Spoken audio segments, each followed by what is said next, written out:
Vale, buenas tardes y bienvenido, bienvenida al panel número 2 de este congreso que ha empezado esta mañana, la necesaria actualización del Estado autonómico, propuestas para el tercer decenio del siglo XXI.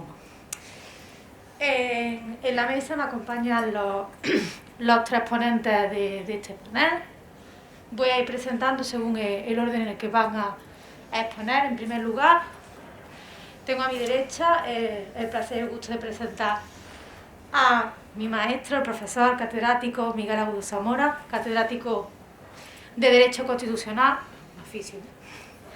de la Universidad de Córdoba, actual defensor universitario de la misma universidad, autor de numerosos artículos científicos, publicaciones, participación en congresos nacionales e internacionales sobre determinados temas del ámbito constitucional y en especial sobre temas autonómicos. De hecho, ha estado trabajando en el Centro de Estudios Andaluza, dirigiendo el área jurídico-política del Centro de Estudios Andaluza, de la Junta de Andalucía. Y bueno, también en su día fue también director del máster en Derecho Autonómico Local de la Universidad de Córdoba. Y por lo tanto es un gran conocedor de la materia del Estado de la Autonomía, y en concreto quiero, ya que lo ha traído, recomendar una de sus últimas publicaciones que además hace bastante referencia a lo que nos va a hablar hoy, que se llama Reforma Constitucional y Estado Autonómico.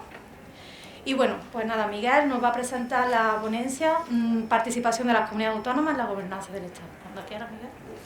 Con vuestro permiso. Bueno, pues buenas tardes a todos y a todos. Y en primer lugar, muchísimas gracias a los organizadores del Congreso, la Universidad de Valencia, y especialmente a su director, al profesor Jorge Castellanos, pues por haberme dado la oportunidad de venir a esta maravillosa ciudad, de compartir momentos con compañeros, algunos nuevos y otros y otras que conozco desde hace muchos años, darme la posibilidad de volver a estar aquí. Y recuerdo, lo decía antes, con un enorme cariño que hace ahora 21 años participé también en otro congreso en esta ciudad, que yo creo que realmente fue casi determinante en mi evolución como profesor y en dar un paso de madurez dentro de la madurez propia de aquella edad tan buena cuando uno tiene 30 y pocos años, de dedicarme al derecho constitucional. Y la verdad es que fue aquí, en esta ciudad, en un congreso al que le tengo un recuerdo especialmente afectuoso, y fundamentalmente también por compañeros que pude conocer en ese momento. Bueno, yo voy a hablar de la participación de las comunidades autónomas en la gobernanza del Estado, pero no solo de eso, ¿vale? No solo de eso, porque todas las cosas tienen un porqué. Y por eso comienzo con dos citas de dos libros clásicos de la literatura universal. Uno creo que es el comienzo de Ana Karenina, que viene a decir algo así, que todas las familias felices se parecen una a otra, pero cada familia infeliz tiene un motivo especial para sentirse desgraciada. Y esta otra cita, que es de un libro que conoceréis seguro mejor, Alicia en el País de las Maravillas, en la cual Alicia le pregunta al gato: sí, ¿me podría indicar por favor hacia dónde tengo que ir desde aquí? Y le dice el gato: eso depende de dónde quieras llegar. Bueno, pues creo que esas dos citas, que ahora mismo os parecerán frikis directamente, ¿no? Absolutamente dirá: este señor que viene de Córdoba para decirnos estas tonterías, que a cuento de qué, si no va a hablar aquí de Estado autonómico, de la gobernanza del Estado y demás. Pues yo creo que lo que hablemos de la gobernanza del Estado tiene mucho que ver con a dónde se quiere llegar. Y lo que vamos a ver de la evolución de nuestro modelo de Estado autonómico, para ver de qué manera las comunidades autónomas pueden participar en la gobernanza del Estado, pues tiene mucho que ver también de la manera, iba a decir de la desgracia, pero no quiero decirlo de esa manera tan contundente, sino de la idiosincrasia propia del Estado español y de sus diferentes comunidades, sociedad, comunidad, nación, nacionalidades. vamos, que no nos vamos a poner de acuerdo casi ni del principio ni de cómo denominarla. Bueno, empiezo con la ortodoxia después de esta entrada tan heterodoxa. Muy rápidamente hablaré de formas de Estado, muy rápidamente. Cuando lleve 20 minutos me lo dice para que pase de la primera diapositiva. El Estado autonómico hablaré un poquito, de los principios que deben inspirar una reforma territorial también, y acabaré aterrizando, espero, en el título de la conferencia, Comunidades Autónomas y Gobernanza del Estado, en la cual daré alguna pincelada sobre el Senado, un tema bastante recurrente en su momento, aunque ahora está un poquito olvidado. Cogobernanza, algunas propuestas de soluciones y unas rápidas y últimas conclusiones que ya se habrán visto anteriormente. Bueno, desde un punto de vista teórico, un recordatorio muy rápido. Generalmente se distinguen tres formas jurídicas de Estado. Se habla del Estado unitario, del Estado federal y, algunos hablan, otros no, de una tercera forma que sería el Estado regional.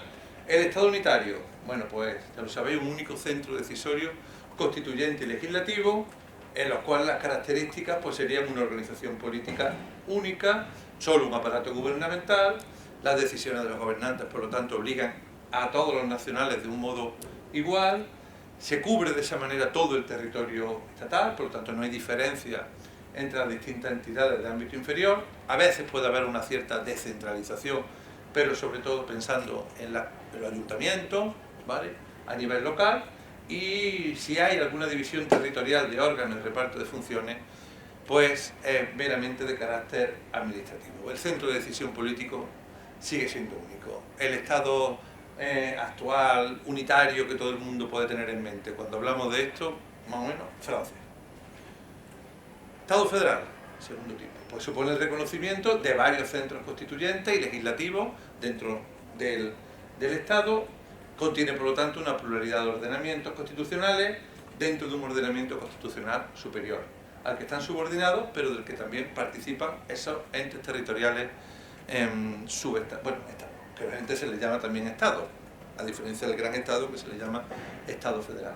Hay dos subtipos, el de la Confederación y el más común, Confederación, el ejemplo que se pone siempre Suiza, de la Federación, el ejemplo más clásico, el país por referencia, son los Estados Unidos de América, lo cual es un solo Estado compuesto por varias unidades descentralizadas, que también se llaman Estados, con poderes legislativo, ejecutivo y judicial, tanto de la Federación como de las unidades, o sea, de los Estados.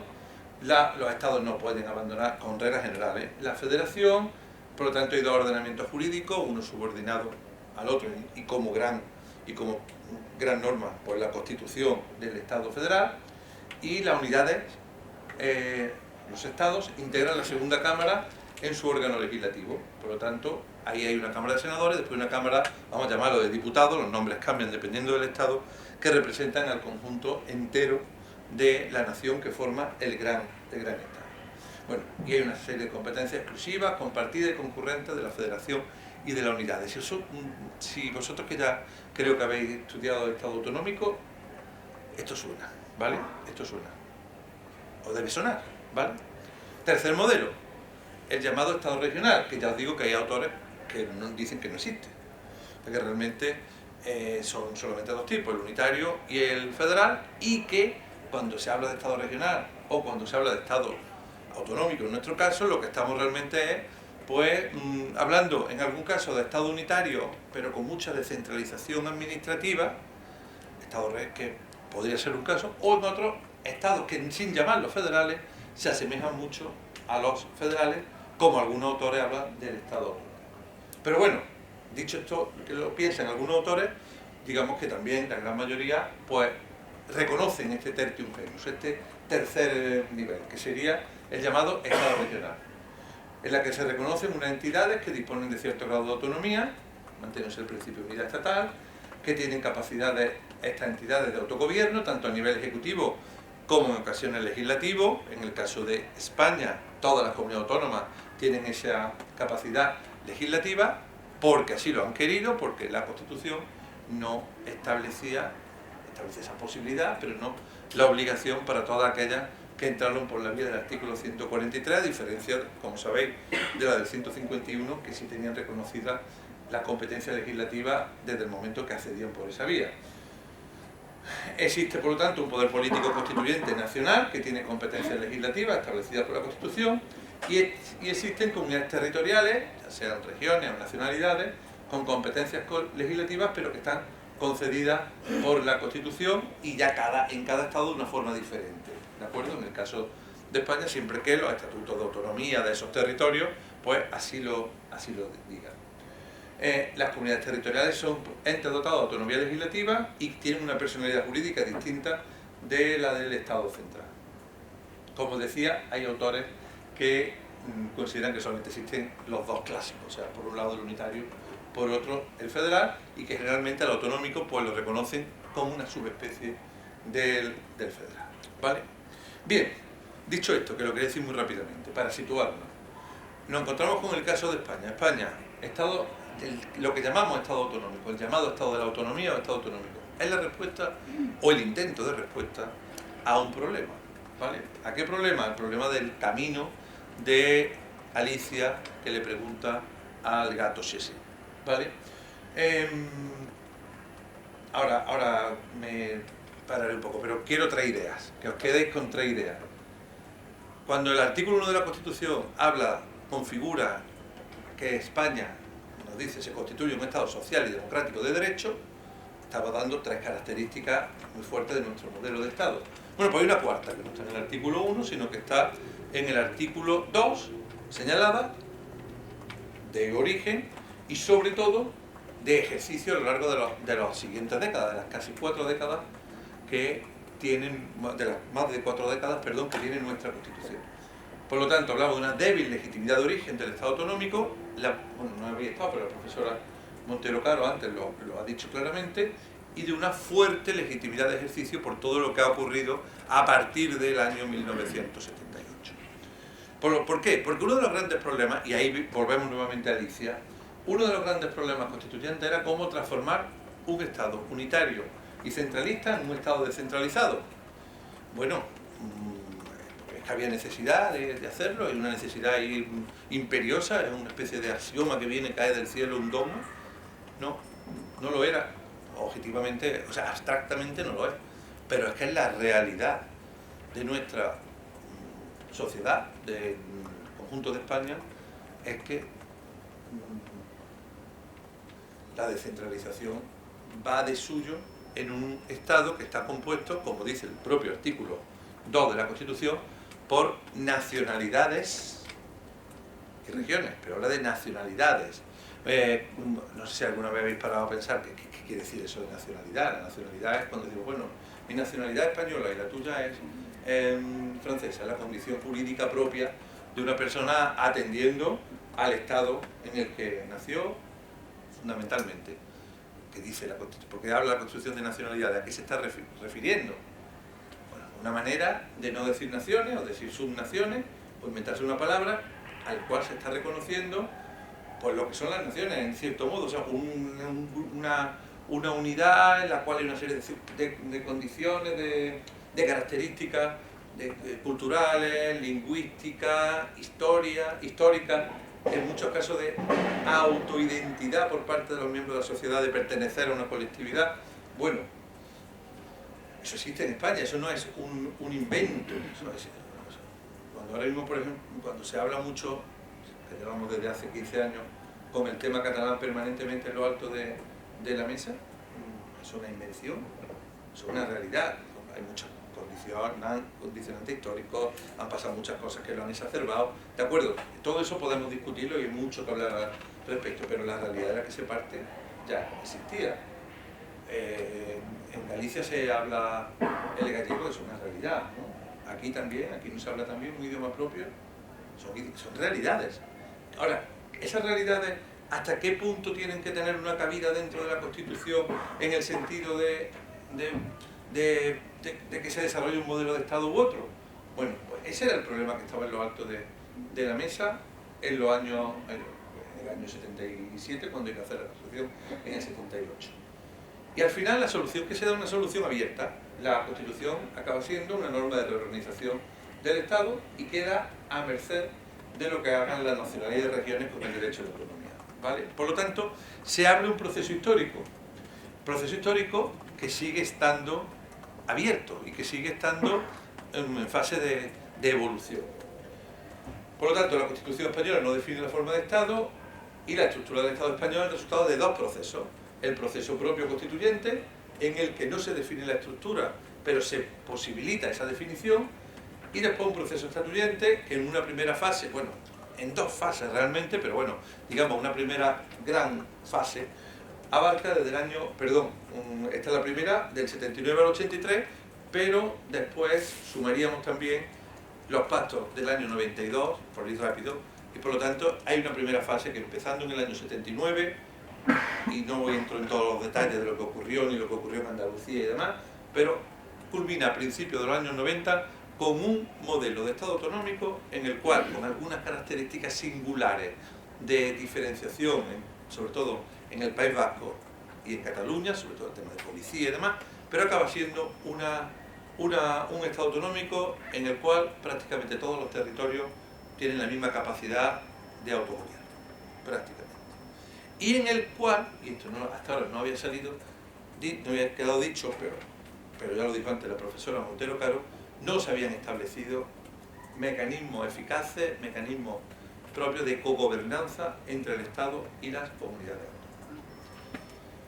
En la primera década del siglo XXI se producen una serie de reformas estatutarias, de las cuales también algo se ha hablado antes en las magníficas conferencias de la primera sesión de esta tarde, que en algunas de ellas ya se van incluyendo determinados mecanismos de cogobernanza, otros aspectos como por ejemplo se ha hablado antes de un catálogo de derechos sociales. Bueno, se estaba intentando realizar vía reforma de estatutos lo que tenía que hacerse vía reforma de una Constitución. O sea, poner al día, normalizar que la Constitución estableciera claramente los puntos en los cuales se puede hacer más eficaz un modelo de Estado territorialmente descentralizado. Bien. ¿Qué ocurre?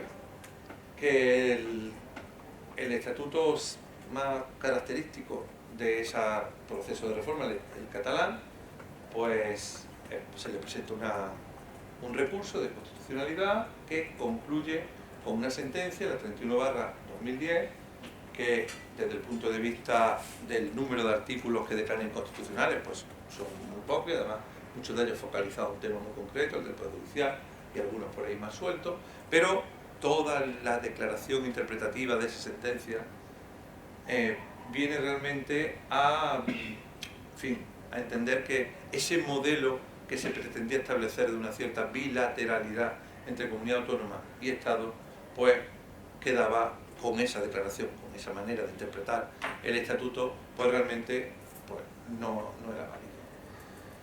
Y justo en ese momento, además, ocurre otra realidad que no tiene nada que ver aparentemente con el Estado autonómico, pero que va a influir mucho, que es la crisis económica. ¿Y por qué va a influir mucho? Porque el Estado autonómico en España realmente es un Estado social autonómico.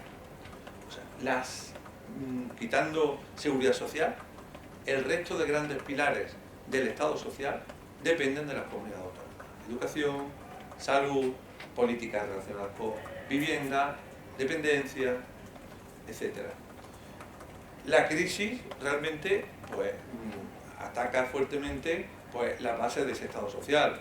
Una razón clara que ya sabéis, los derechos sociales son derechos de prestación y por lo tanto un ejercicio que realmente sea eficaz de cumplimentación de esos derechos está muy relacionado con la capacidad económica que tengan los poderes públicos, que tenga el Estado.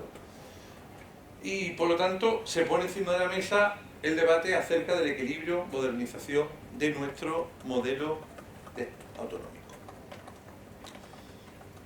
Y la pregunta que surge es, bueno, ¿el Estado de Autonomía puede evolucionar más con la actual Constitución o hay que proceder a hacer algún tipo de reforma?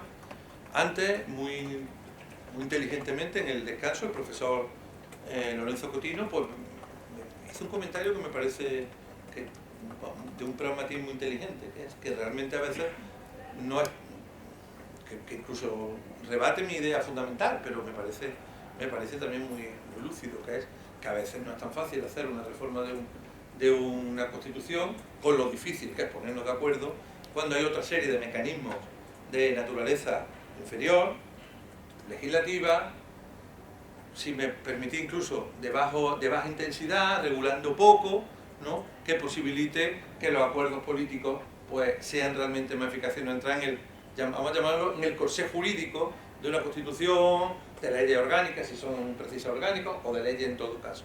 Bueno, es un debate inteligente. Para los que estudiamos Derecho no deja de ser un poco de decepción, no lo vamos a negar, ¿no? Un poco de derrota del Derecho, pero bueno, ya sabéis que el derecho político, como decía Bourdieu, ¿no?, es el punto de intersección entre la política y el derecho. La Constitución es el punto de intersección entre la política y el derecho. Pues si en algún momento estamos más hacia la política, pues quizás sea la manera de poder avanzar mejor. Pero dejando a lado ese comentario, que repito, que me parece de una clara inteligencia pragmática, si abogamos desde el punto de vista más jurídico por hacer una reforma de la Constitución territorial para España, pues yo creo que hay una serie de principios que deberíamos de dejarlos claramente establecidos desde el primer momento. El respeto a la diversidad, a las identidades diferenciadas dentro de España, en el marco, eso sí, de la unidad y la solidaridad.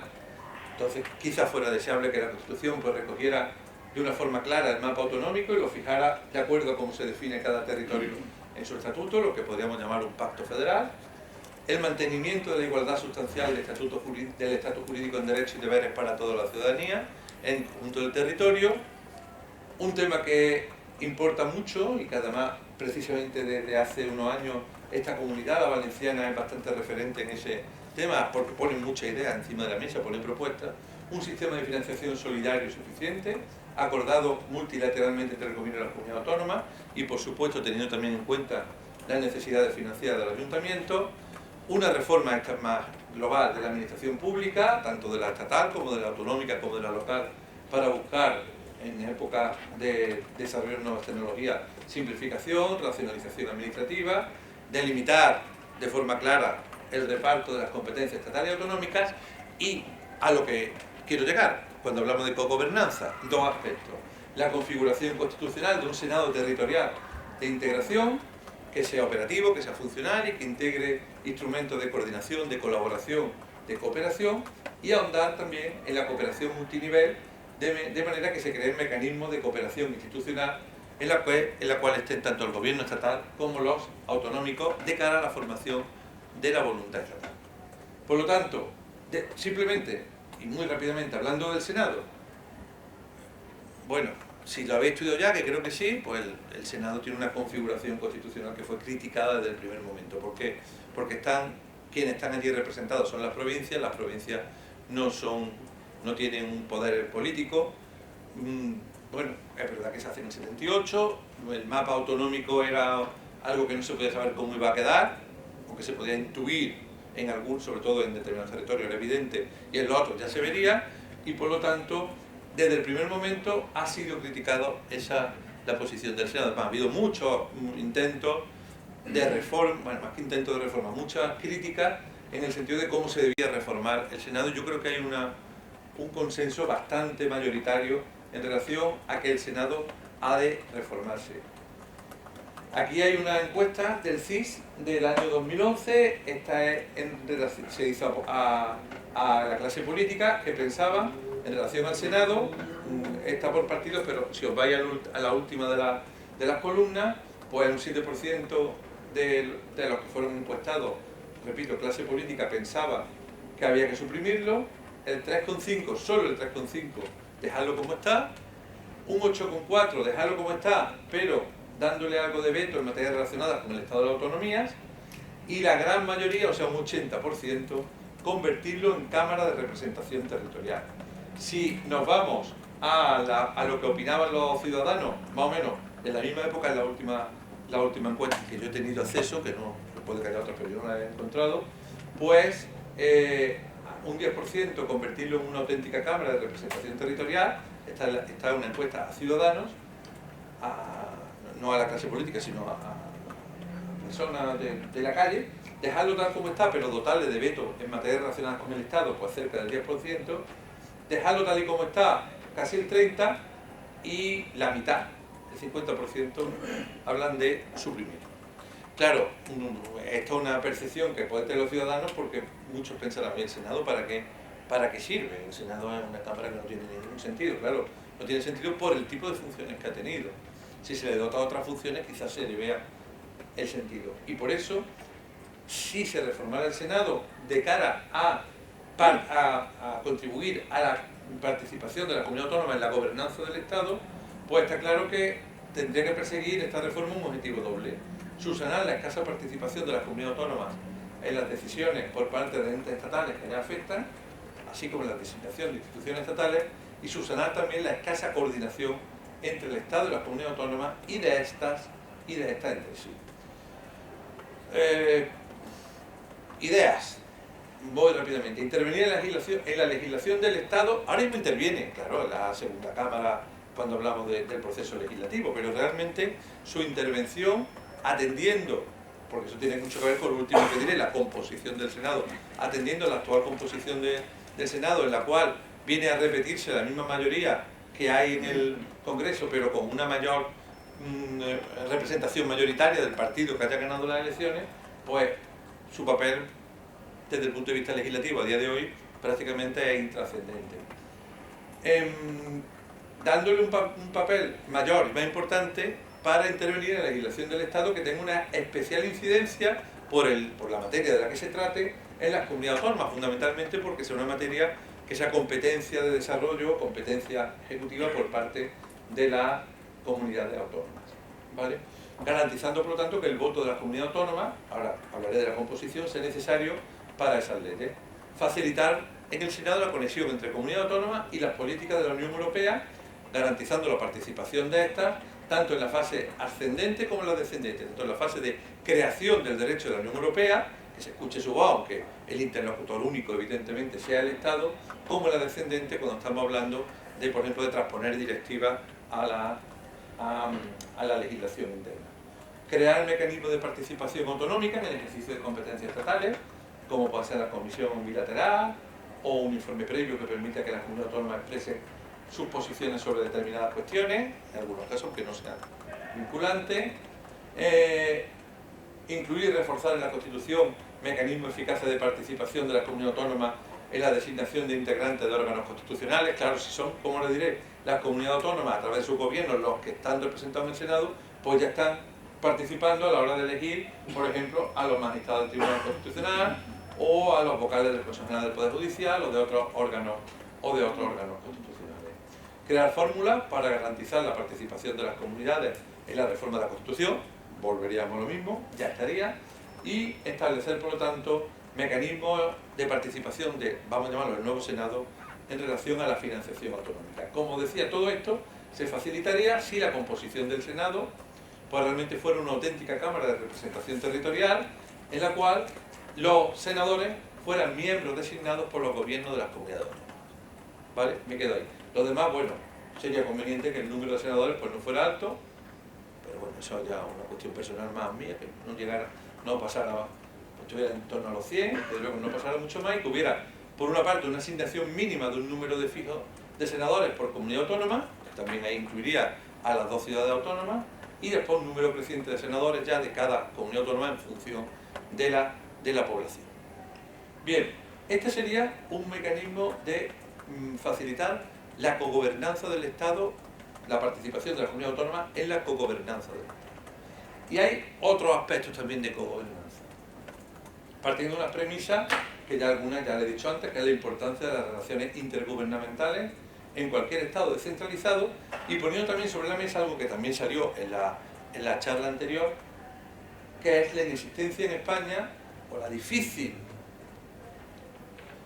puesta en marcha o puesta en funcionamiento en España de una cultura de la colaboración. Muchas veces, en vez de colaboración, parece que estamos hablando de competición entre Estado y comunidad autónoma. Desde luego, se ve muy claramente cuando el signo político del gobierno central y el signo de la comunidad autónoma pues son de diferentes partidos políticos. Ahí se ve con mucha... Se ha visto, no siempre, siempre, porque hay muchas veces que la lealtad federal, que se llama lealtad federal o lealtad institucional de algunos gobiernos de comunidades autónomas, pues es más alta indudablemente que la de otros. Se me ocurre algún ejemplo cercano, no cercano en el espacio, pero sí cercano en el tiempo, de falta de lealtad institucional, porque la hemos estado viviendo en los últimos años, cuando precisamente otros gobiernos del mismo signo político, en cambio, se han caracterizado por altas dosis de lealtad institucional. O sea que muchas veces va más, no va tanto en qué partido político sea, sino que va más con la personalidad del presidente o presidenta de la comunidad autónoma en cuestión. Bueno, también hay que decir que a veces la lealtad o falta de lealtad a veces no nace solo de la comunidad autónoma, sino que también a veces nace del gobierno del Estado. O sea que aquí habría que repartir, digamos, culpas cuando hablamos de que en España muchas veces hay una cultura de competición más que de una cultura de colaboración. Pero claro, el problema realmente está que en la Constitución no existe, ¿vale?, técnica de articulación de relaciones entre el Estado y las comunidades autónomas, por la razón que hemos dicho al principio, porque cuando se hace la Constitución, bueno, se establece la posibilidad de que haya un Estado autonómico, se sabía que iba a existir, pero no se entran en los detalles. No entran en los detalles, pues faltan la articulación de esas relaciones. Por lo tanto queda, bueno, pues a la voluntad de cada momento histórico o la necesidad. El ejemplo se vio claramente antes. Desde la Constitución hasta el año 2020, 6 reuniones de la Conferencia de Presidentes y 16 reuniones prácticamente seguidas en 2 meses, 3 meses. El momento álgido, el momento del estado de alarma, el momento álgido de la pandemia. ¿Quién ha paliado parcialmente todo esto? Pues el papel que ha jugado la jurisprudencia, el Tribunal Constitucional y el legislador en determinados aspectos.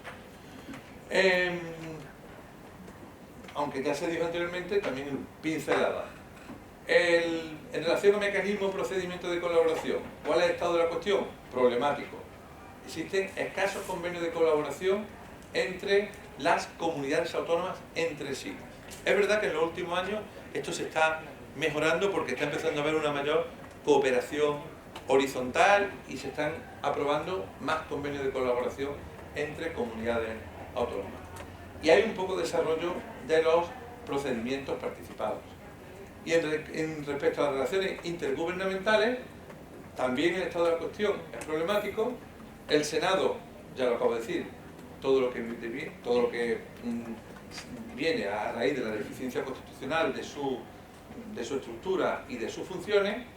Conferencias sectoriales poco decisorias, aunque hay determinados aspectos, o mejor dicho, materias, en las cuales sí se funciona de una forma más eficaz, precisamente aquellas que tienen normalmente una naturaleza, todo es política obviamente, pero de menos juego político, en la cual hablamos de aspectos más técnicos, más fácil ponerse de acuerdo porque realmente son las propias administraciones las que interactúan. Y como decía antes, una conferencia de presidentes con una actividad muy poco regular, muy espaciada, incumpliendo incluso su propio reglamento de funcionamiento, de pronto reuniones semanales, y ahora de que ya ha pasado, bueno, por lo menos este año se ha cumplido el reglamento, veamos qué ocurre en los años siguientes. Entonces, bajo mi óptica, urge necesidad de proceder a cometer reformas. Básicamente, una muy primera que está dicho de una forma implícita: establecer el principio de lealtad institucional como un principio de funcionamiento entre el Estado y las comunidades autónomas. En los Estados federales se le llama lealtad federal. Vámonos a llamarle lealtad federal, vámonos a no poner un nombre que pueda ser causa de problema. Vamos a llamarlo lealtad institucional. De tal manera que pues existe una clara colaboración y participación de las comunidades autónomas en la gobernanza estatal. Y para ello, propuestas que pongan en lo alto de la mesa. Constitucionalizar la existencia de la conferencia de presidentes, estableciendo pues serie de líneas muy básicas de su régimen jurídico, solamente pincelada. Igualmente, hacer una referencia a que han de existir conferencias sectoriales, ¿vale? Existencias también claramente de los convenios de cooperación, incluir para determinados asuntos, solo para algunos, el principio de bilateralidad. Esto es muy conflictivo, esto podríamos discutir mucho sobre esto, incluso yo mismo me hago una enmienda parcial y me pongo en duda, ¿vale? Y en relación a la cooperación horizontal, sí está claro que habría que reformar el contenido del artículo 145 para establecer una posibilidad más clara de que se establezcan convenios entre las comunidades autónomas, más fácil. Y estableciendo también la participación, que lo haría a través del Senado, de las comunidades autónomas, si se configurara un nuevo Senado, en la elección de los órganos constitucionales que dije anteriormente. Y después yo hago otras posibles medidas, por cierto, una de ellas que se ha puesto de moda hace un par de semanas. La primera sí creo que debería hacerse, que es promover la obligación de los poderes públicos de que hubiera políticas que facilitaran la opción de aprendizar de que hubiera un aprendizaje de todas las lenguas de España a todos los españoles, independientemente de dónde residan. Y no pagado por el gobierno de Valencia, ni por el gobierno de Cataluña, ni del País Vasco, el de Galicia, sino pagado por el gobierno de España. O sea, que hubiera, por ejemplo, pongo el ejemplo de las universidades, podría hacerse de otra manera, en todas las universidades de España hubieran cátedras de catalán, cátedra de gallego, cátedra de euskera, pagado por el Ministerio de Educación. Y no digo una asignatura, no digo la típica cátedra de extensión universitaria. Creo que debería de hacerse y haría más por quizás para saber, ayudarle, ¿no? Ayudarle a Alicia para ver dónde va, ¿no? Y que el gato sepa indicarle el camino. Otra que he visto en algunas veces que he viajado en otros países, lo vi, por ejemplo, creo que era en relación a Suiza, o Canadá, no recuerdo bien, creo que o Canadá, fue en Belgrado. Estaba la bandera de Canadá y debajo de la bandera de Canadá estaban más pequeñitas las banderas de los distintos estados de Canadá. Pues esto parece una tontería desde el punto de vista de la vida en general. La vida y la muerte es una tontería, pero desde el punto de vista simbólico quizás no lo sea tanto, ¿no? Que me puedo sentir nacionalista, por ejemplo, de una comunidad autónoma, de un territorio.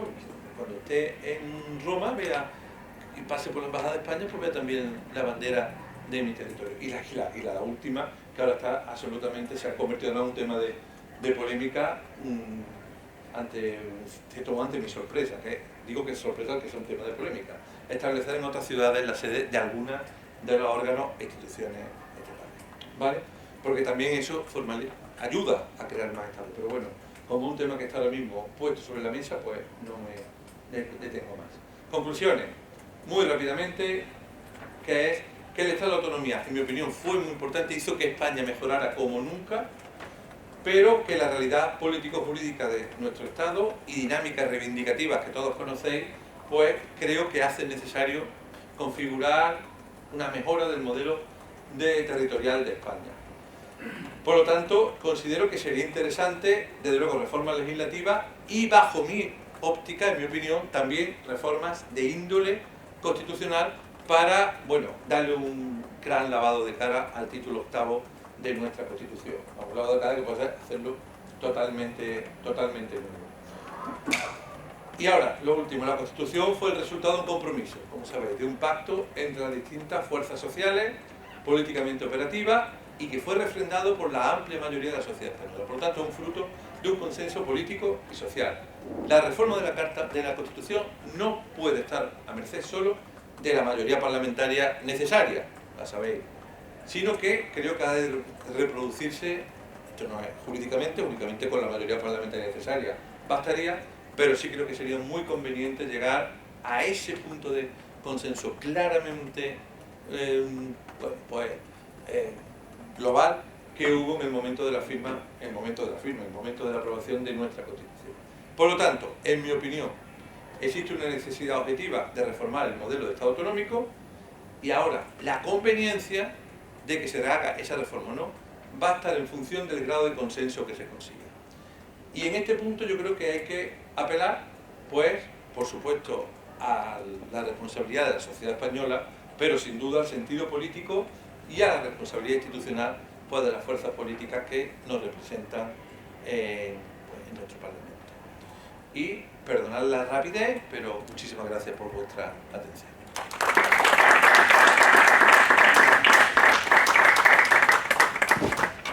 Bueno, muchas gracias, Miguel, por tu interesante ponencia.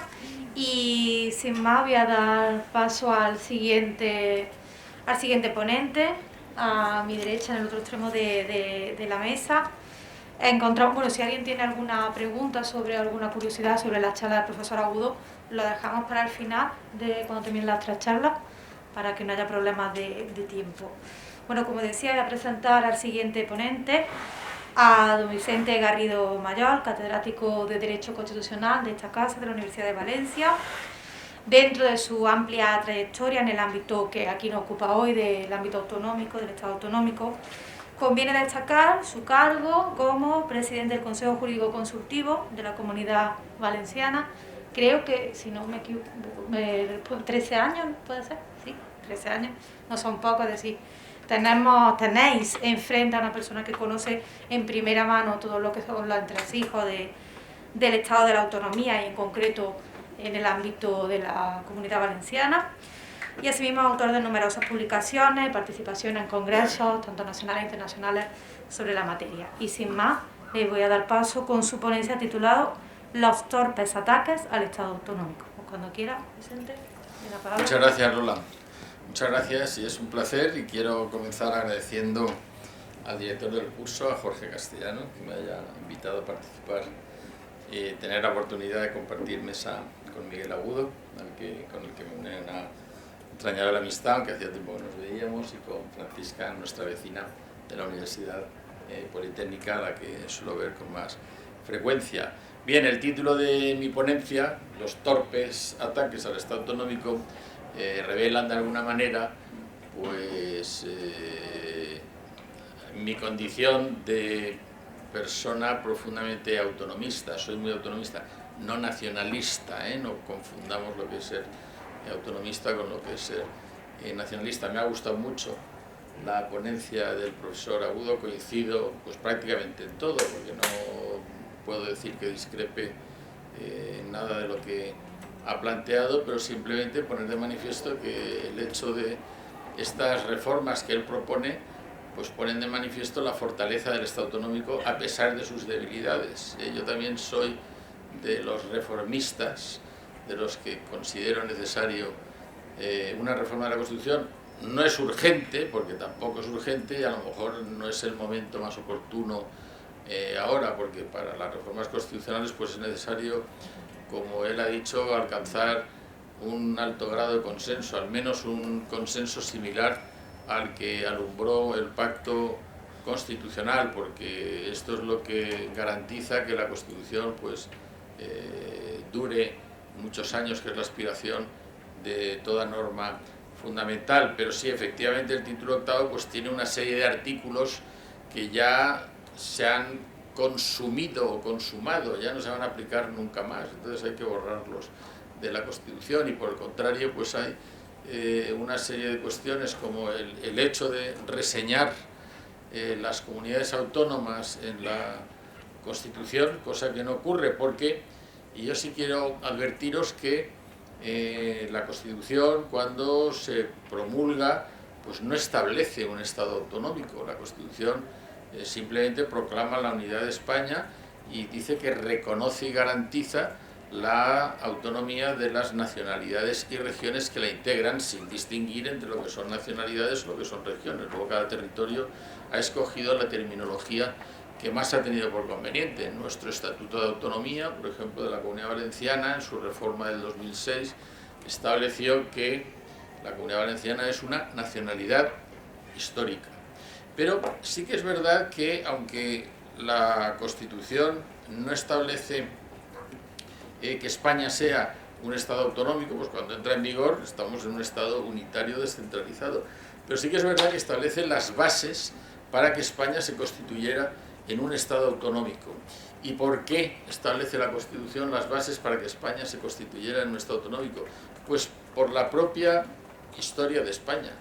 Vamos a ver, es que a mí esto me gusta mucho explicarlo, sobre todo a la gente joven, ante los torpes ataques que está sufriendo el Estado autonómico. Y me gusta explicároslo a la gente joven para que no caigáis en la trampa de estos dardos que misericordiamente se lanzan contra el Estado autonómico, y que creo que es una torpeza, porque la única manera, a mi juicio, de garantizar la unidad de España es con un Estado autonómico fuerte, me da igual que se llame autonómico que se llame federal. Yo soy de los que piensa que hay tres formas jurídicas de Estado desde el punto de vista territorial: el Estado unitario, el Estado federal y el Estado regional, aunque también pienso que las diferencias entre el Estado federal y el Estado autonómico son imperceptibles en la práctica, son más teóricas que prácticas.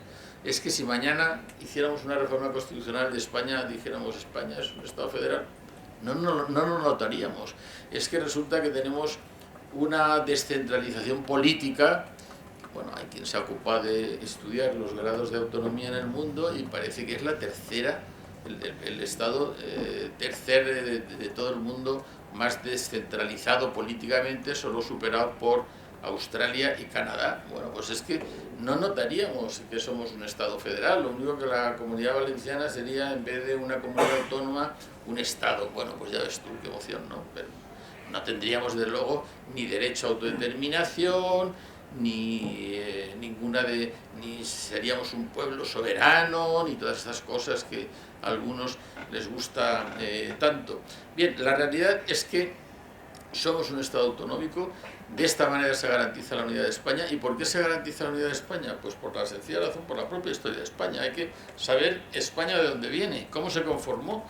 España se conforma por una agregación de territorios que en el pasado fueron independientes. Pues primero se va conformando el reino, por ejemplo, nosotros, el reino de Aragón, pues se casa el conde de Barcelona, Ramón Berenguer IV, con la hija del rey de Aragón, y ahí pues ya se une un territorio más grande, los condados catalanes con el reino de Aragón.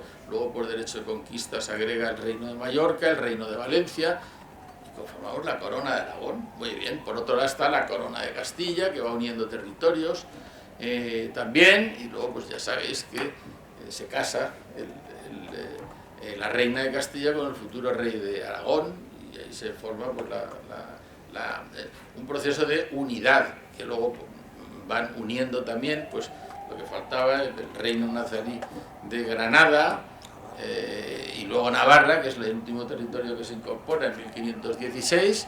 Y bueno, pues así es como se conforma España. Es verdad que en aquel momento cada territorio seguía teniendo sus instituciones de gobierno y sus propias normas jurídicas, los valencianos los fueros. Bien, pero ya hay una unidad, una unión real, porque ya pasamos a tener un rey todos los territorios, y luego ya pues cuando llega el primer rey Borbón es cuando se produce una centralización, pasamos de la unidad a la uniformidad. ¿Por qué? Pues porque deroga el rey Borbón Felipe V todas las instituciones de gobierno de todos los territorios y todas las leyes vigentes en los distintos territorios, y pasamos todos a regirnos por las leyes de Castilla. Y por ir avanzando en el tiempo, pues al final la primera norma hecha por todos y para todos es la Constitución de 1812. Y ya precisamente por la propia historia de España siempre hubo cierto sentimiento de autoidentificación, de querer recuperar el autogobierno, la identidad propia en los distintos territorios de España. En unos se percibía de una manera más intensa que en otros, pero esa es la realidad. El problema regional ya empieza a acompañar toda nuestra historia constitucional, y de ahí los movimientos que hay durante el siglo XIX. Primero el carlismo, que a su lema de Dios, patria y rey une la de fueros, como reivindicación de recuperar los fueros que se habían perdido. Después el federalismo, que cristaliza en la Constitución de 1873, una Constitución que no llegó a entrar en vigor, pero que proclamaba que España era un Estado federal. Fue la Constitución de la Primera República Española, que duró la República apenas un par de años, no llegó, pero con una Constitución que proclamaba que España era un Estado federal, precisamente para dar solución a ese problema territorial que existía ya en el siglo XIX.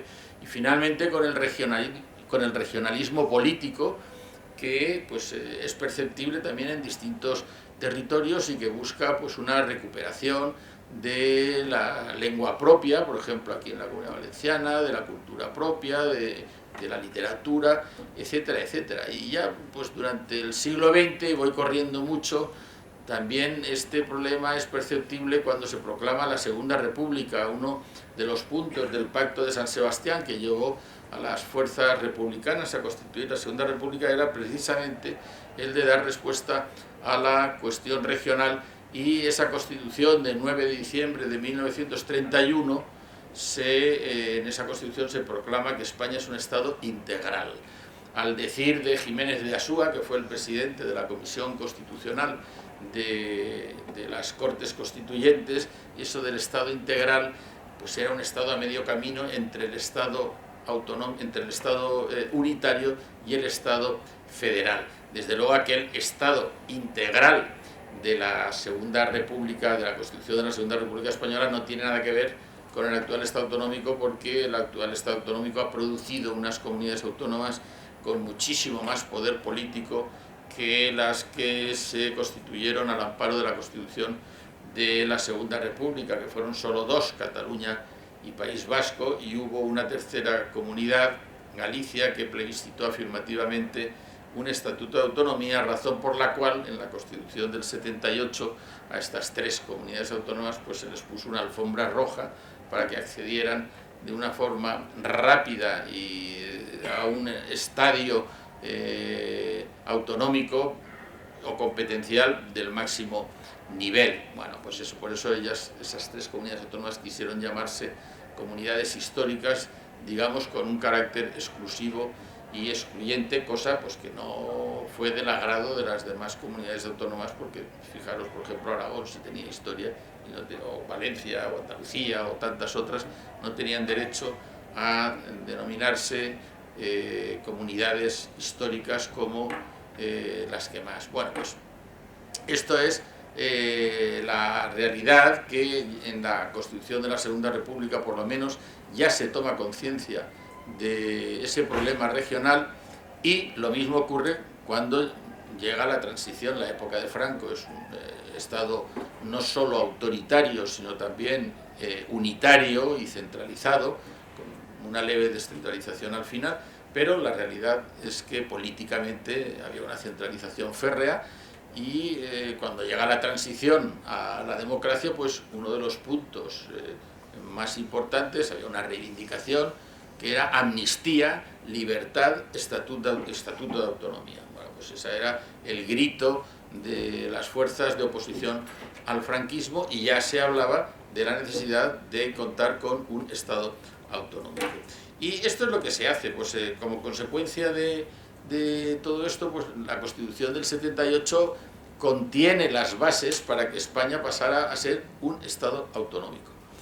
¿Cómo? Pues hay artículos, citaré uno solamente, el 143, las provincias limítrofes con características históricas, culturales y económicas comunes podrán constituirse en comunidad autónoma, con una serie de requisitos que se tenían que cumplir, etcétera, etcétera. Pero la realidad es que esto se lleva a efecto. El profesor Audo lo ha dicho, hay unos pactos autonómicos muy importantes que se celebran en julio de 1981, en los que el gobierno entonces de UCD y el principal partido de la oposición, entonces el PSOE, pues pactan la generalización del régimen de autonomías. Pactan que allá donde ellos están gobernando, que era pues prácticamente toda España, unos y otros, pues van a impulsar que todos los territorios se constituyan en comunidad autónoma. Es la famosa frase, café para todos, ¿sí? Porque ahí había quienes no querían que todas las comunidades, que todos los territorios fueran comunidades autónomas. Había algunos que querían,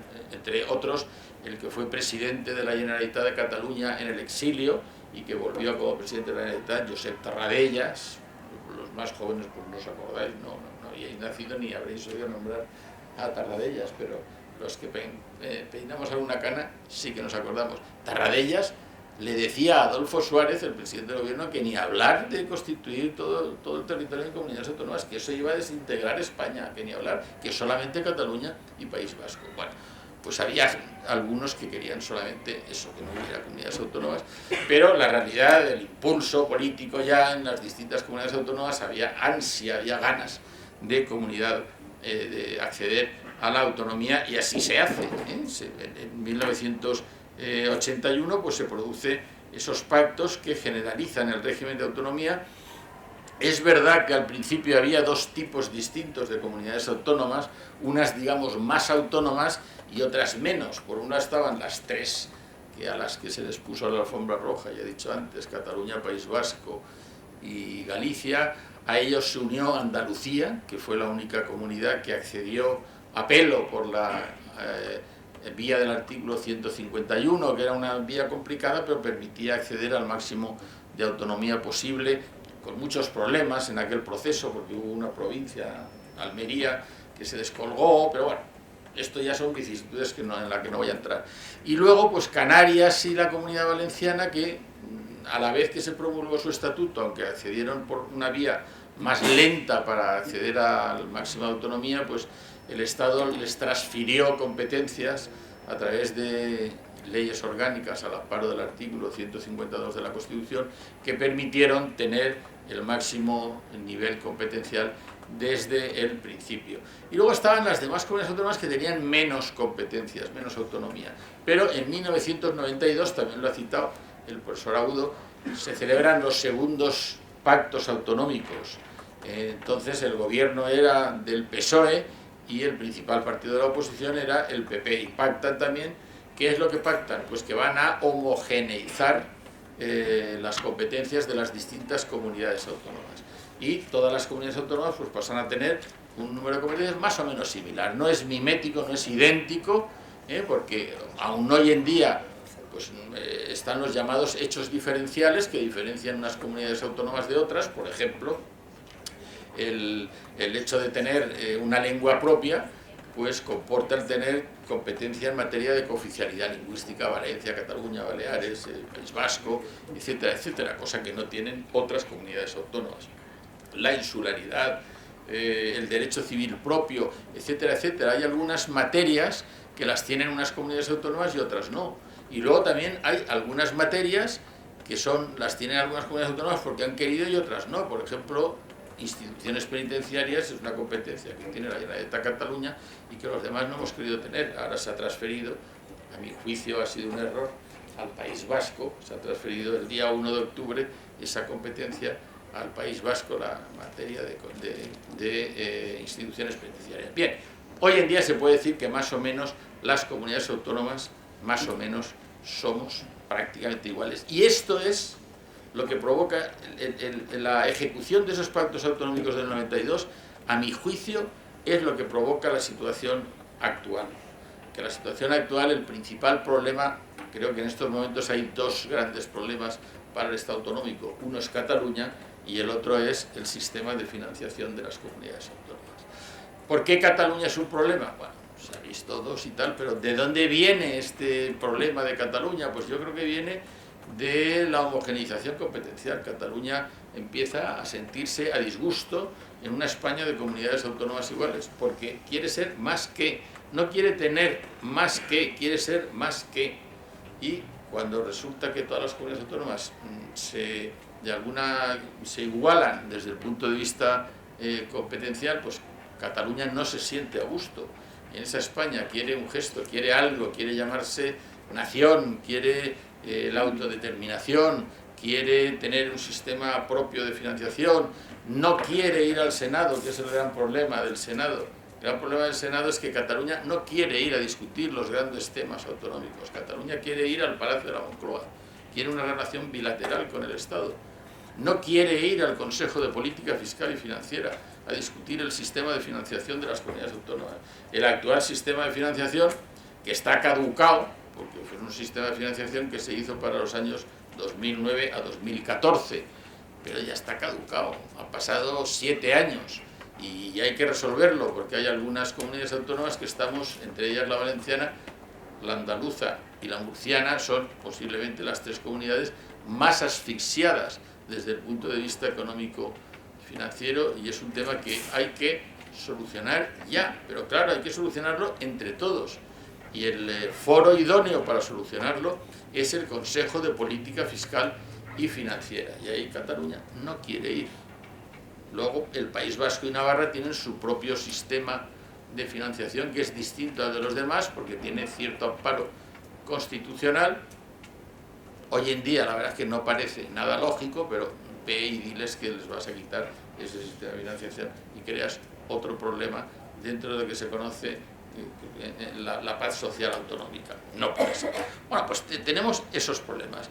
Y bueno, pues todo esto ha sido consecuencia, ya digo, de los pactos autonómicos, de la ejecución de los pactos autonómicos del 92. Sé que para mí fueron geniales, aquellos los dos pactos me han parecido muy correctos, los del 81 y los del 92. Pero bueno, los del 92 hay que tener en cuenta que provocan esa inquietud, provocan una reacción de los partidos nacionalistas catalanes, vascos y gallegos, y se reúnen los nacionalistas catalanes, vascos y gallegos y hacen la declaración de Barcelona, la declaración de Vitoria, la declaración de Santiago de Compostela, diciendo que, bueno, que ellos quieren estar un paso por delante de las demás comunidades autónomas, y que piden un gesto al Estado que los diferencie de las demás, porque la Constitución las diferencia. Bueno, la Constitución es verdad que las diferencia para el acceso a la autonomía, pero nada más. No hay ningún artículo en la Constitución que establezca diferencias entre las distintas comunidades autónomas más allá de la forma de acceso o el reconocimiento de los derechos históricos para Navarra y el País Vasco. Y bueno, pues quieren, pues no sé, participar directamente en la elección de los miembros del Tribunal Constitucional, de los miembros del Consejo General del Poder Judicial. Yo me acuerdo que lo discutí esto en una conferencia en la que coincidí con el líder de Unión Democrática de Cataluña, que ahora no me acuerdo cómo se llamaba, Duran i Lleida, Josep Antoni Duran i Lleida. Yo digo, hombre, es que si cada comunidad autónoma tiene que elegir un magistrado del Tribunal Constitucional, habría que modificar la Constitución, porque hay 17 comunidades autónomas. Y dice, no me has entendido. Es que no todas, es que sería Cataluña, País Vasco y en todo caso Galicia. Y yo, hombre, pues eso no te lo vamos a aceptar. Y digo, pues entonces habrá conflicto. Bueno, pues ese es el conflicto que hay ahora y que no tenemos. Ellos quieren ser más que y hacer más que. Y ese es el conflicto que hay. Bueno, hay una reacción a las propuestas de estos nacionalistas gallegos, catalanes y vascos, que fue la reacción de 3 presidentes de 3 comunidades autónomas, los 3 pertenecientes al Partido Socialista, que eran Extremadura, Andalucía y Castilla-La Mancha. Era Rodríguez Ibarra, era Chávez y era José Bono. Reaccionan diciendo que no van a consentir ningún tipo de discriminación entre los distintos territorios y entre las distintas comunidades autónomas, que no lo van a consentir y que se van a oponer rotundamente a que se tenga cualquier tipo de deferencia o de privilegio hacia estas comunidades autónomas. Bueno, y luego ya, pues a raíz de esto, pues sí, pues vienen coletazos, viene el Plan Ibarretxe en el año 2005, hacen un estatuto, una reforma de su estatuto manifiestamente inconstitucional, que es rechazada por el Congreso de los Diputados por 300 votos en contra de esa reforma. Luego vienen las reformas de los estatutos de la 8ª legislatura. El primero que se reforma es el nuestro, el de la Comunidad Valenciana. Es una reforma profunda, pero que hubo un consenso entre las principales fuerzas políticas, singularmente el PSOE y el PP, de hacer un estatuto adecuado a la Constitución. Se hace una reforma bastante profunda, pero con la idea de no violentar la Constitución, cosa que no ocurre con el siguiente estatuto que se reforma, que es el de Cataluña, y que sale pues un estatuto bastante inconstitucional desde el Parlamento de Cataluña e incluso después de las Cortes Generales, hasta el punto de que se presentan 7 recursos de inconstitucionalidad y bueno, pues el Tribunal Constitucional, como antes se ha explicado, declaró la inconstitucionalidad de algunos estatutos, de algunos artículos del estatuto, y además estableció que otros preceptos estatutarios se tenían que interpretar de una manera que no les venía bien a los catalanes. Y aquí es donde se produce el germen este del procés, que nos ha llevado a un problema enorme que tenemos en estos momentos en España. Es el principal problema que tenemos en estos momentos desde el punto de vista político y desde la perspectiva del Estado autonómico es Cataluña, sin duda alguna, porque por mucho que ellos quieran y ellos digan, pues no tienen derecho a la autodeterminación. Quien tiene derecho a la autodeterminación, y lo ha dicho el Tribunal Constitucional, es el pueblo español, que es en el que reside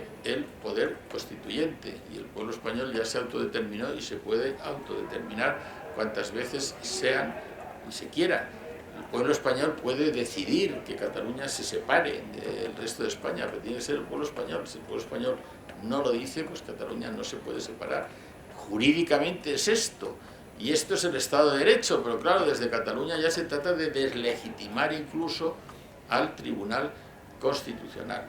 Ellos están en otra idea y, bueno, pues es muy complejo que se pueda llegar a un acuerdo, porque habréis oído decir muchas veces es que hace falta diálogo. Bueno, es que yo creo que el diálogo, pienso que se ha agotado, y el diálogo nunca se debe agotar, pero en este caso concreto, pues creo que se ha agotado en el sentido de que cuando a los catalanes se les dice que cualquier tipo de negociación tiene que discurrir dentro de los cauces establecidos en la Constitución, pues ya no quieren porque en la Constitución no cabe la posibilidad de que ellos unilateralmente convoquen un referéndum y se autodeterminen. Entonces, el diálogo ahí está, pues es muy complejo avanzar. Sí que hay un diálogo por bajo, que es el dinero.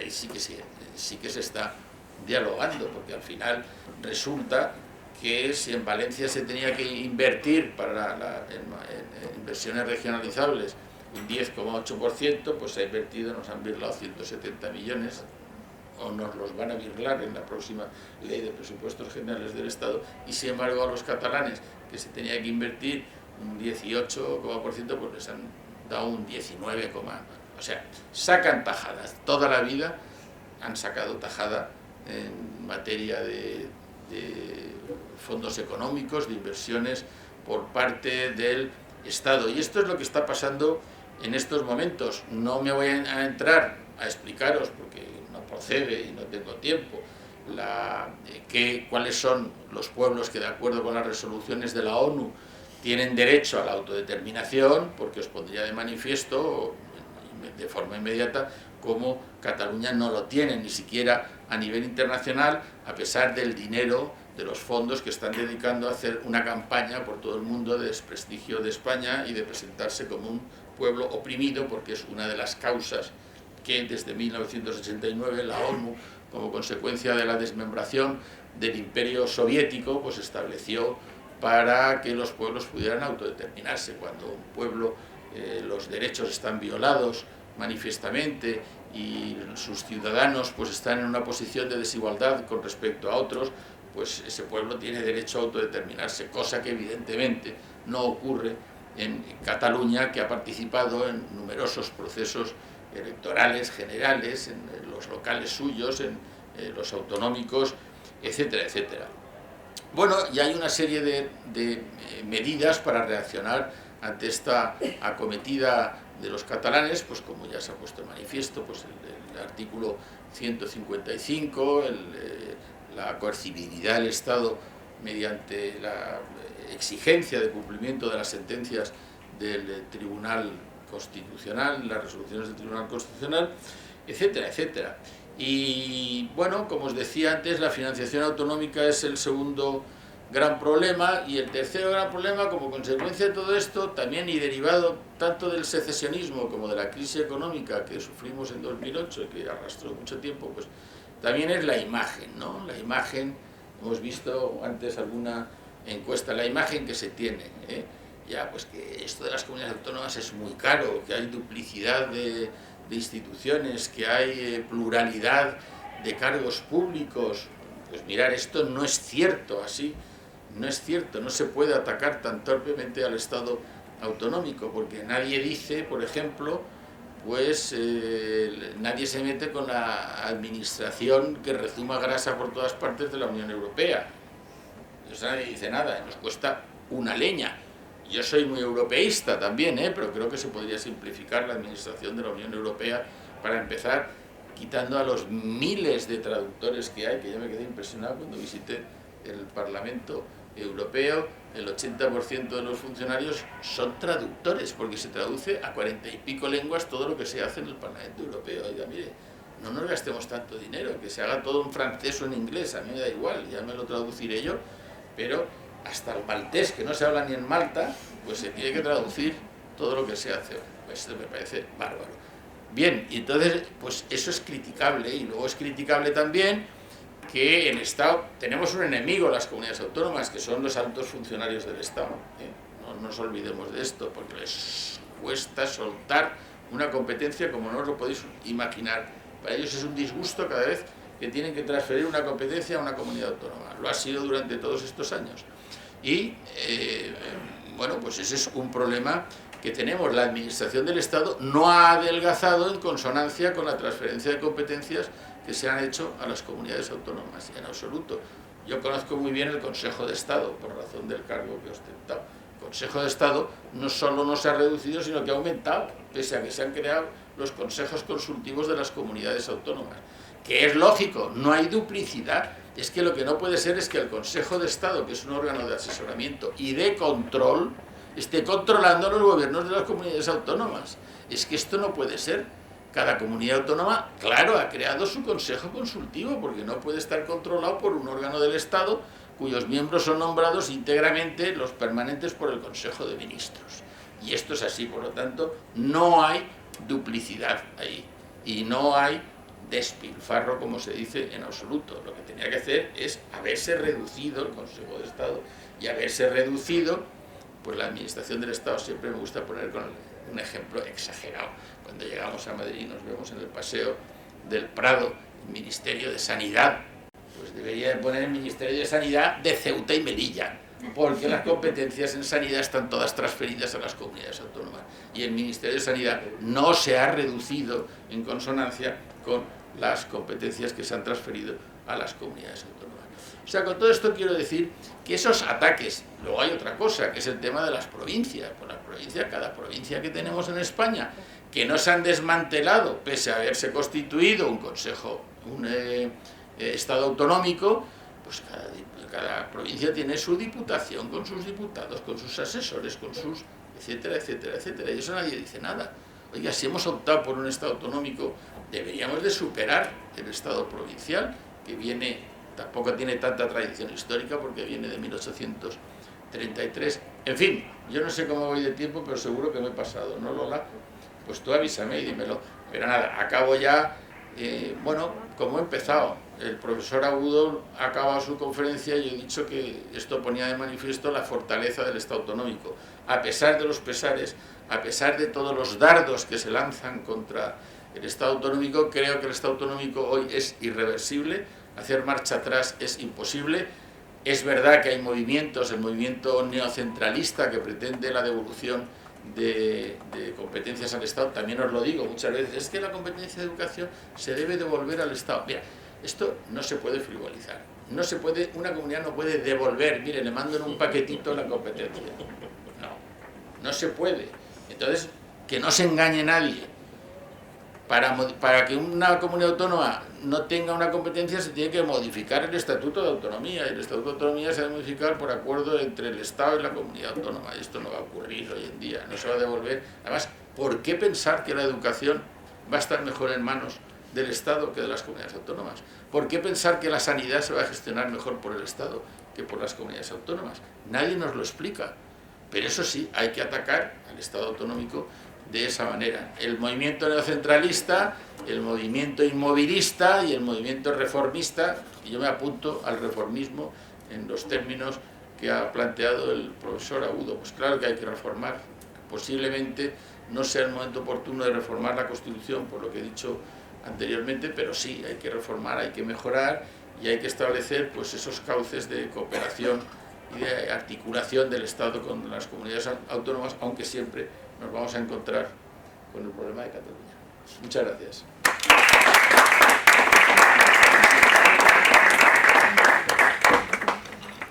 Muchas gracias, profesor Garrido, muy interesante. Además, creo que ha hecho honor totalmente al título de su ponencia, los torpes ataques al Estado autonómico, lo ha enumerado y al final dejando claro que su defensa a ultranza del Estado autonómico.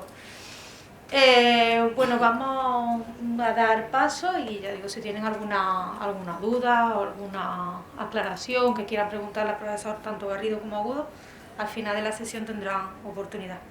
Vamos a dar paso a la última... A la última, bueno, mientras ponen el ordenador, la última de las ponencias del panel y de la sesión de hoy, que tendrá lugar... Bueno, que tendrá lugar la ponencia de la profesora Francisca Ramón Fernández, que es profesora titular de Derecho Civil de la Universidad Politécnica de Valencia. Además me es grato presentarla, creo que ya nos hemos acostumbrado a estar prácticamente en todos los congresos últimos que venimos organizando, y siempre es bueno tener también un poco la perspectiva de otra área del derecho sobre los temas que aquí planteamos. Bueno, en particular la profesora Ramón es licenciada y doctora en Derecho por la Universidad de Valencia. Desarrolla, como he dicho, su actividad como profesora titular de Derecho Civil en la Universidad Politécnica de Valencia, creo. Yo no soy de aquí, pero creo que está al frente, ¿no? Si no me equivoco. Tiene multitud de publicaciones y participación en congresos, tanto nacional e internacional. Además, yo personalmente la sigo por redes y siempre le digo que no para. Toda la semana publica o está en algún congreso. Es de verdad una todoterreno en ese aspecto. Y además toca bastantes líneas de investigación, y en concreto hoy nos va a hablar de dos de sus principales líneas de investigación, que son materias relacionadas con la inteligencia artificial, y también investiga muchísimo sobre el ámbito legislativo autonómico y en particular de la Comunidad Valenciana. Así que le doy paso a Francisca con su ponencia titulada La inteligencia artificial y su aplicación estatutaria, especial referencia a datos y agricultura. Cuando quiera, Francisca.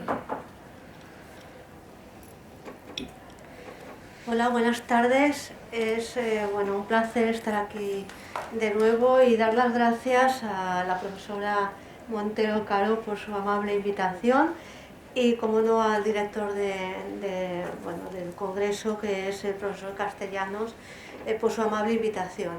Para mí supone un gran placer estar en esta mesa. He tenido la oportunidad de conocer al profesor Agudo y al profesor Garrido, que ya lo conozco de hace tiempo, y realmente me han encantado sus intervenciones. Ha sido una delicia escucharles, y ahora voy a intervenir yo y va a bajar el listón, evidentemente.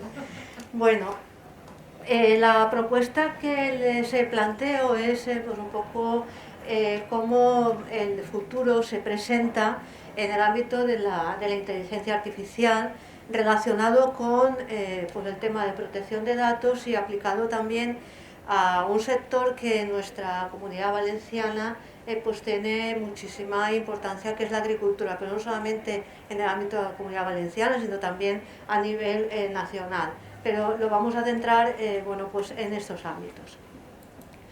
Bien, cuando estamos hablando de inteligencia artificial, tenemos que tener en cuenta precisamente que ese término no es demasiado antiguo. Ahora se está hablando mucho de la inteligencia artificial en muchos ámbitos, en el ámbito de la medicina, en el ámbito, por ejemplo, de la domótica, de los beneficios en la vivienda. Y estamos haciendo referencia a la definición que tienen aquí del año 1956, que es un sistema que permite realizar tareas de forma repetida con una mayor rapidez y facilidad, capaz de impartir un razonamiento y sentido común a las máquinas, es decir, a lo que es una evolución a través de precisamente esa inteligencia no natural, sino artificial. Cuando estamos hablando de robótica, inteligencia artificial y seguridad, tenemos que hablar necesariamente de robot. Cuando se habla de robot, se tiene que diferenciar, por un lado, los que son autónomos y los que no lo son. esta, dijéramos, participación mía ya se aleja mucho de lo que han escuchado hasta este momento, porque estaba centrada pues, un poco en las intervenciones de los profesores Agudo y Garrido en puramente lo que es el Estado autonómico. Yo voy a ir un poco más allá y por eso van a haber algunos conceptos que quizás le puedan llamar la atención. Bien, se hace necesario respecto a la inteligencia artificial una necesidad de una regulación. La elaboración también de un código que marque las pautas de precisamente la diferencia entre lo que está bien y lo que está mal. La inteligencia artificial va muy unida a lo que son los aspectos no solamente legales, sino también a lo que son los aspectos éticos de la utilización de los sistemas, sobre todo en cuanto a la necesidad de una garantía y una seguridad en la utilización de la inteligencia artificial. Bien, dicho esto, como un marco introductorio de lo que es la inteligencia artificial, vamos a pasar a la Constitución española.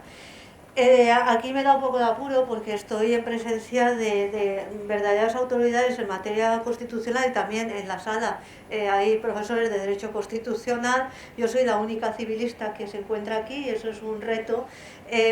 Creo que no se hace referencia a la inteligencia artificial como tal en la Constitución española.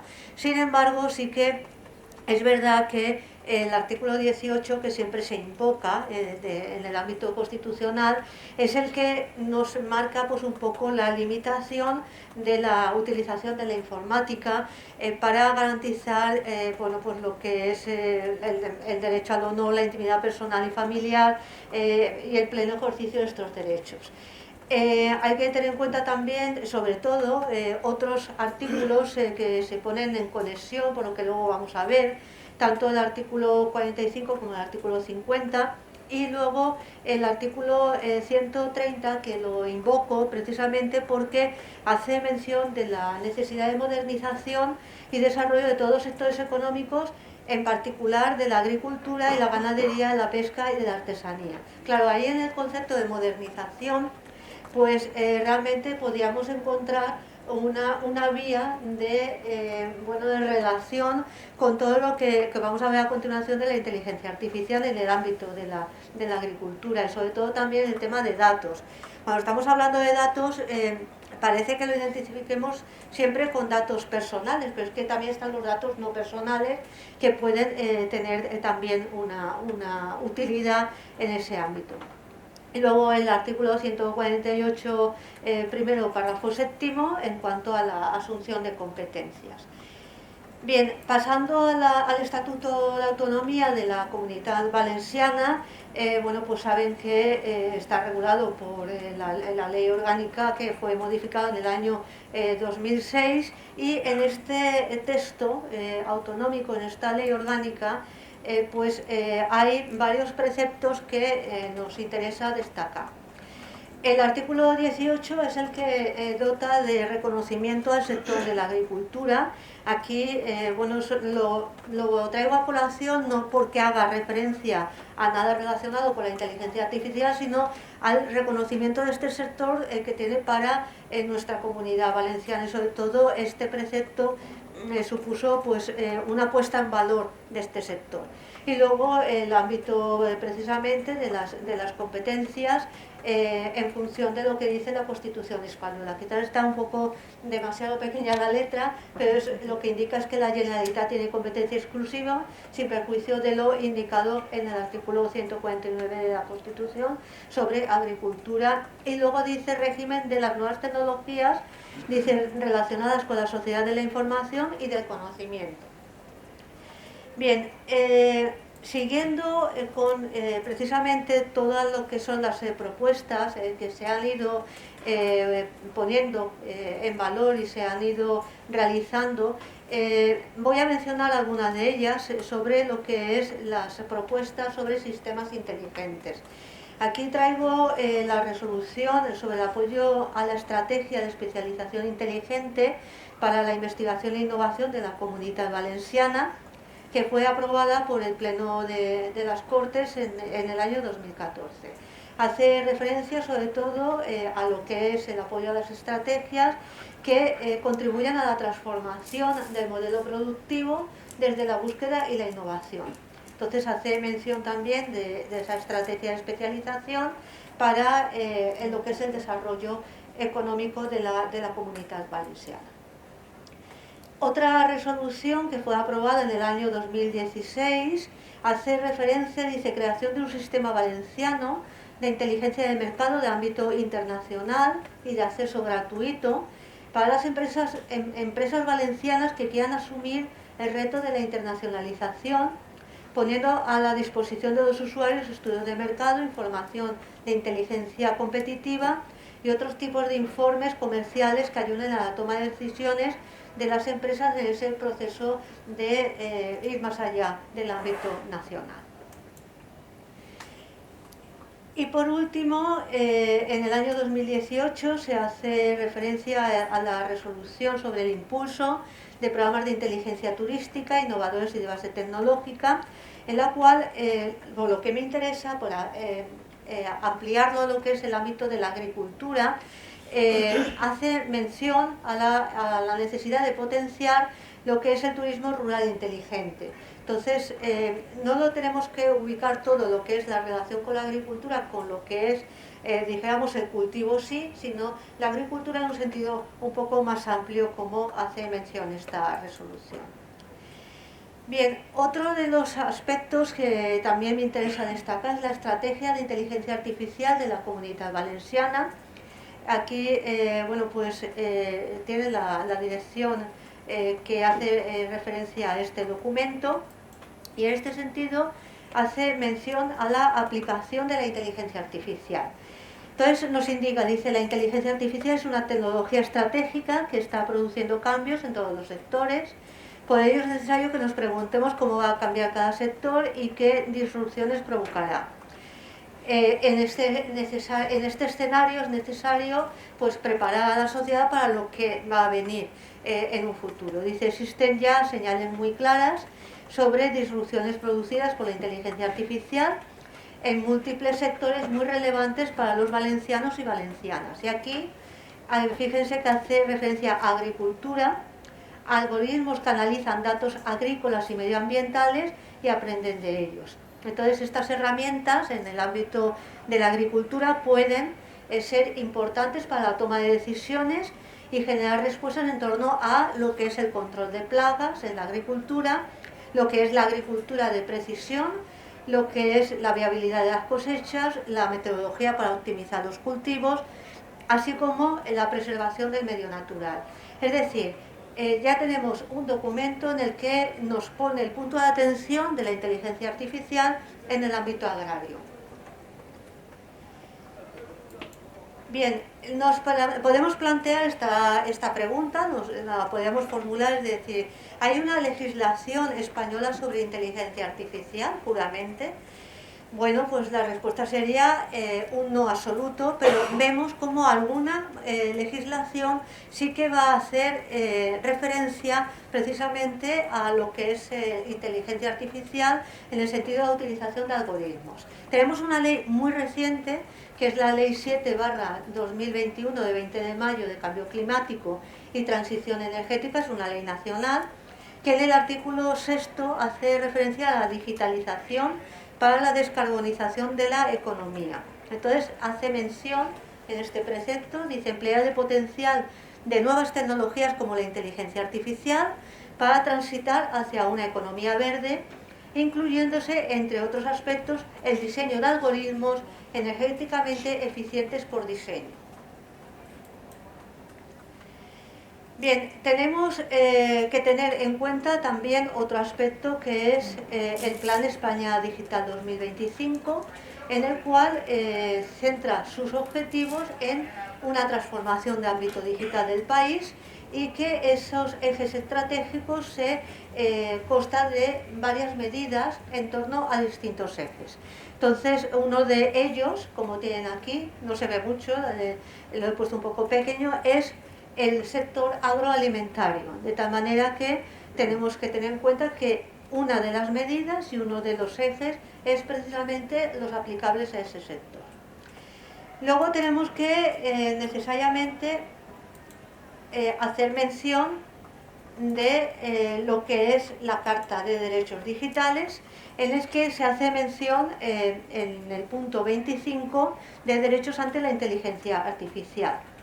Aquí hace mención precisamente de la utilización, digamos, de este sistema de inteligencia artificial en cuanto a pues una serie de pautas a seguir, precisamente en cuanto a la garantía del uso de los datos y los procesos basados en la inteligencia artificial.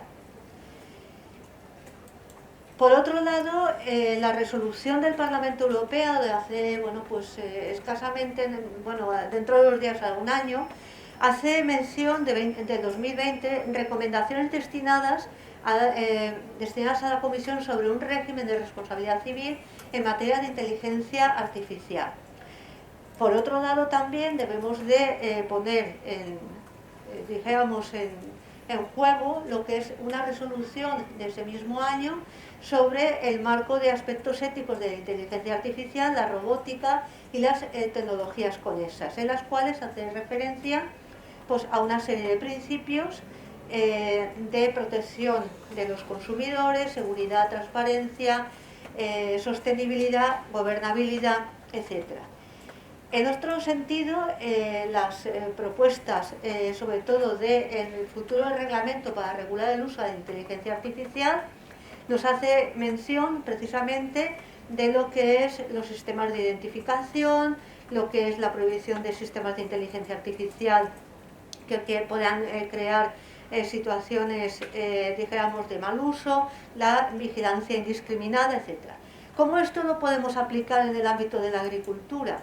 Pues hay que tener en cuenta precisamente que en el ámbito agrario la inteligencia artificial a través del conjunto de medios que componen precisamente esa tecnología va a ser de mucha utilidad en cuanto a lo que es la predicción, por ejemplo, de los recursos, la óptima distribución de los mismos y sobre todo hay que tener en cuenta que en el sector del ámbito agrario va a posibilitar un mejor rendimiento de los recursos que se van a utilizar en el ámbito agrario.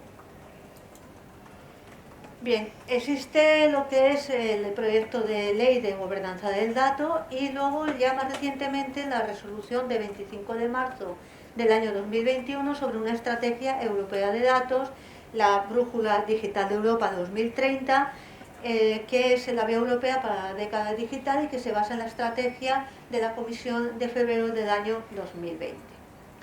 Para ir ya centrando lo que es la última parte de la exposición, tenemos por un lado la mención del reglamento del año 2021 de 29 de abril que establece el programa Europa Digital y por el que se deroga la decisión del año 2015 que dice las soluciones basadas en inteligencia artificial y los datos que se facilitan deberán respetar el principio de privacidad y seguridad sobre el diseño y deberán de respetar plenamente la normativa sobre protección de esos datos.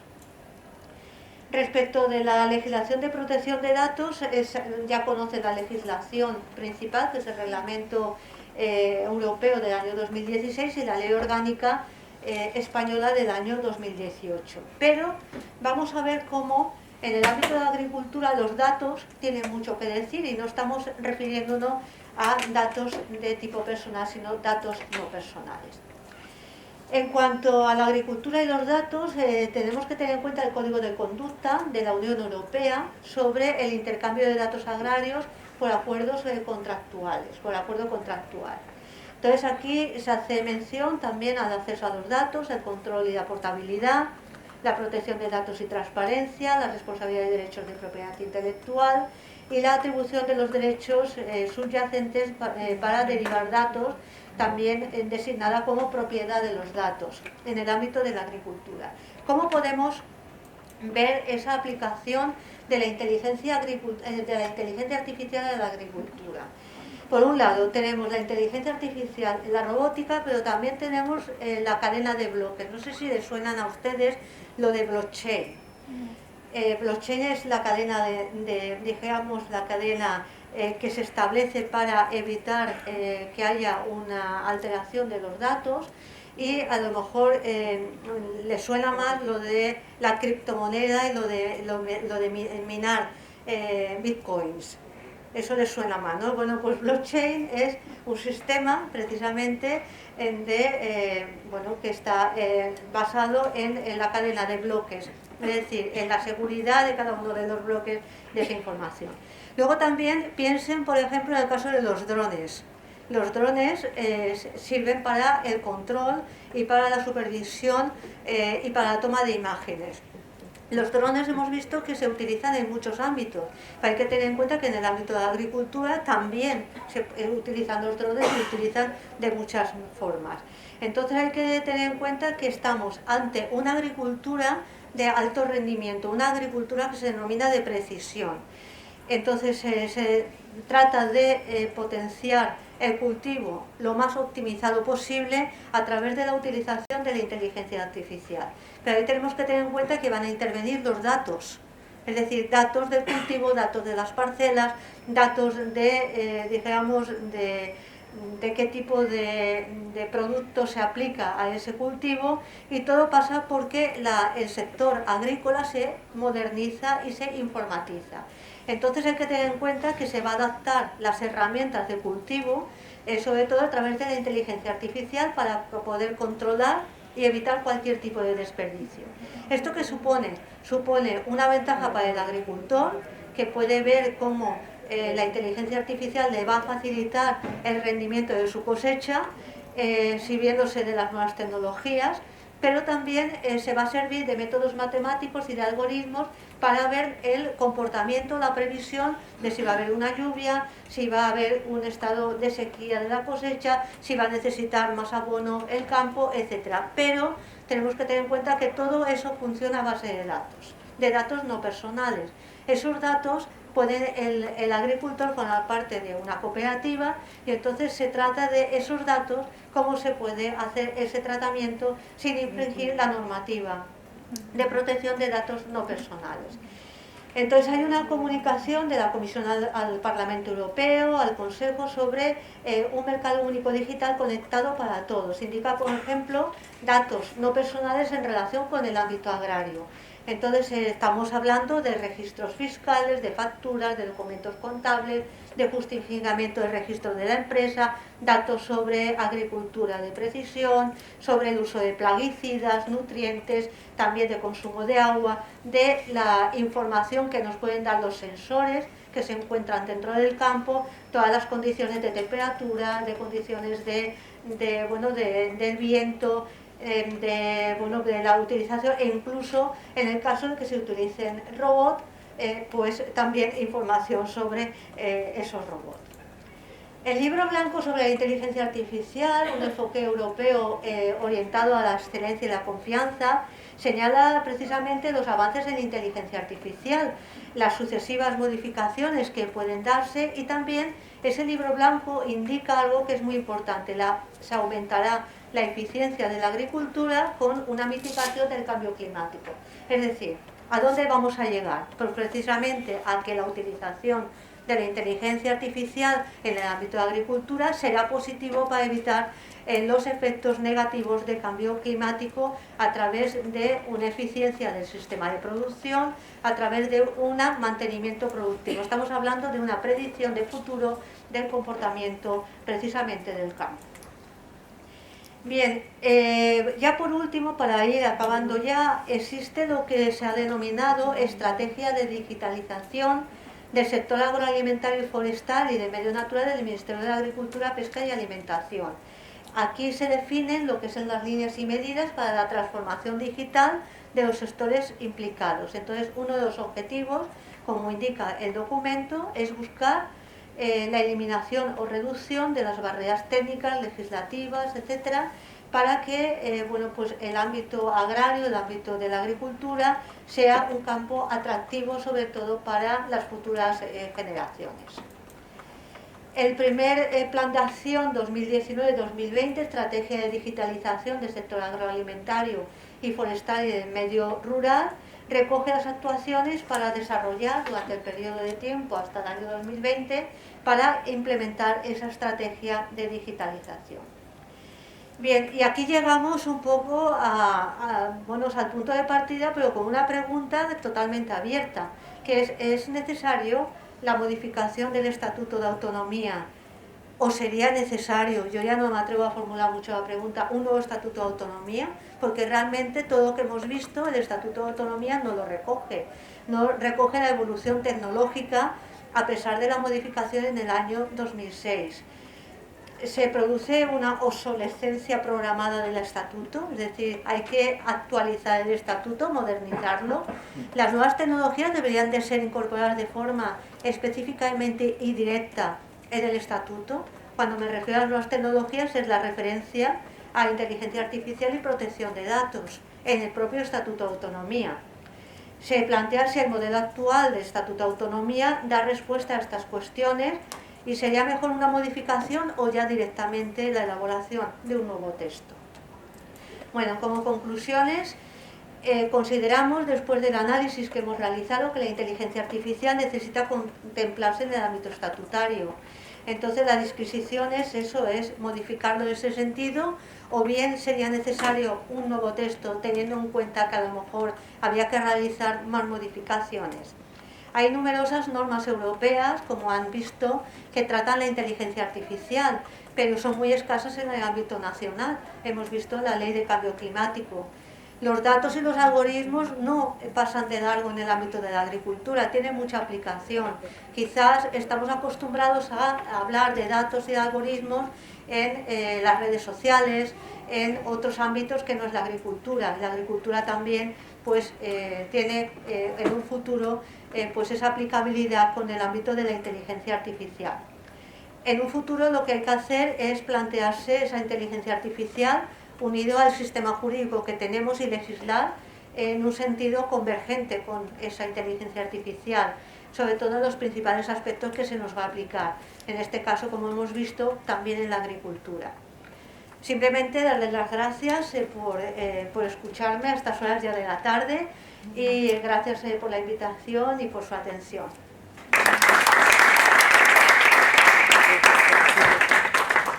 Muchísimas gracias, Francisca, por esta charla tan interesante y además de un tema que no es el habitual que estamos escuchando en estas sesiones, pero evidentemente de gran actualidad. Y no solamente, además yo siempre digo que la legislación siempre, por lógica, va un poco por detrás de la actualidad. En este caso, ese ir por detrás queda bastante por detrás, precisamente porque estamos hablando de cuestiones de nuevas tecnologías, inteligencia artificial, que es muy difícil a la vez la legislación que cómo va evolucionando.